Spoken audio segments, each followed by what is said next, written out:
জন্ম দিয়ে বাবা চলে গেল, মা নিয়ে গেল, মার কাছে রেখে গেল।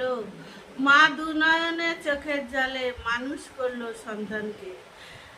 এই একদিন দুদিন কর্ম করে মানুষের কাছে হাত পেতে মেয়েকে যখন মানুষ করে, মেয়ে যখন বুঝতে পারে, মেয়ে কর্ম করে মাকে খাওয়াতে থাকে। মা যখন দু চোখ বোঝে, মেয়ে তখন হয়ে গেল অনাথ। তারপরে বিয়ে হলো, শ্বশুরবাড়ি অনেক, শ্বশুরবাড়ি দেখে বলল যে দেব অনেক তোমায়, কিন্তু স্বামী যখন দুনয়ন বন্ধ করলো, হয়ে গেলাম ভিখারিনী। তো ভিখারিনী খোঁজ তো কেউ নেয় না, কেননা ভিখারিনী বলে খোঁজ কেন নেবে আমাকে? তার জন্য সবাই আমাকে ঘৃণা করে সবাই। কেন স্বামীর যত বাড়ি গাড়ি থাকতো আমি আদরে, স্বামীর নেই, তাই আছি পথে পড়ে।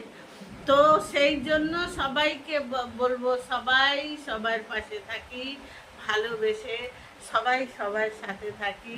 শুভ সন্ধ্যা।